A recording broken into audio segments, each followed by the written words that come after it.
Kenapa itu penting sekali? Karena beberapa teks itu jelas berbahasa Arab. Dan bahasa Arab itu ya umumnya bahasa ada ruang dan waktu. Sehingga ada beberapa cerita termasuk yang disebut terkenal sekali oleh Sayyid Muhammad, Abu Ya Sayyid Muhammad bin Alawi Al-Maliki. Jika semua bid'ah itu jelek hanya karena Rasulullah tidak mengajarkan atau belum mengajarkan, maka cerita seperti ini enggak terjadi. Suatu saat itu ada sahabat, entah saking kangennya Allah entah gimana, ketika iktidal itu baca Rabbana lakal hamdu hamdan katsiran thayyiban mubarakan fi. Itu tidak lazim karena selama ini Nabi mengajarkan Rabbana lakal hamdu mil as-samawati wa mil al-ardi wa mil ma syi'ta min syai'in ba'du. Atau yang terkenal dibaca Rafa Rabbana lakal hamdu mil as-samawati wa mil al-ardi wa mil ma syi'ta min syai'in ba'du. Lalu karena itu enggak lazim, setelah sholat Nabi tanya, ayyukumul qail, dari kalian semua ini yang melafadzkan kalimat itu siapa? Semuanya diam, karena takut disalahkan Rasulullah SAW. Semuanya diam, tapi setelah akhirnya Nabi ngendikan, fa inni ra'aitu isnataya asyara malakan yabtadiruna ayyuhum yaktubu awwalu. Saat tadi melihat 12 malaikat, mereka berebut sekali untuk mencatat kalimat itu. Kalimat itu begitu indah sehingga 12 malaikat tadi berebut ingin mencatat. Terus pemuda tadi atau orang tadi bilang, ha anada ya Rasulullah, tadi yang lafadzkan itu saya.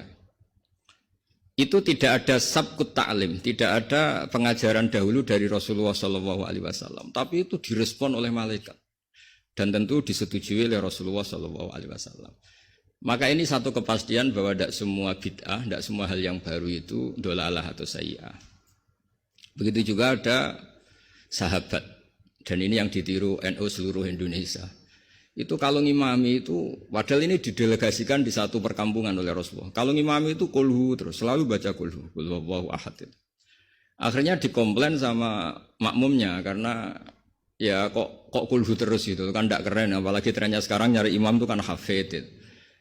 Ketika dilaporkan Rasulullah bahwa yang kau tugaskan ini ya Rasulullah selalu baca kulhu. Tapi Rasulullah itu karena orang bijak mengkonfirmasi dulu, kenapa anda baca kulhu terus? Kata orang tadi, li'annaha sifatur rahman. Artinya ayat-ayat dalam kulhu itu sifat Allah. Maka saya suka.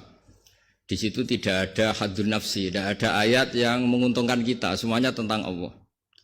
Biasanya kita sebagai muslim kebanyakan kan selalu memanfaatkan sifat Allah gitu. Jadi enggak rela lah kalau Allah nganggur itu. Misalnya kita bilang innallaha ala kulli syai'in qadir, ya kalau engkau qadir ya jadikan saya bupati, wakil presiden atau gubernur gitu. Kalau Allah mujib ya kabulkan saya ingin jadi orang kaya. Kan Allah itu enggak boleh lah, sifatnya nganggur itu enggak boleh. Mesti perasaan manusia itu gitu. Nah, di kulhu itu tidak ada itu semua, hanya nerangkan sifat Allah Ta'ala yang nafsaniyah, yang tentang Allah. Apa jawabannya Nabi? Kata Nabi, barusan malaikat Jibril datang ke saya memberitahu bahwa Allah mencintai kamu karena kamu mencintai surat Ikhlas, surat Kulhu. Itu artinya apa? Juga tidak ada sabkut ta'lim.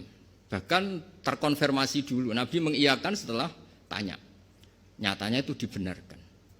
Jadi ada sekian bukti bahwa ubudiyah atau ibadah atau perilaku sosial yang tidak ada sabkut ta'lim, tapi kemudian Nabi membenarkan.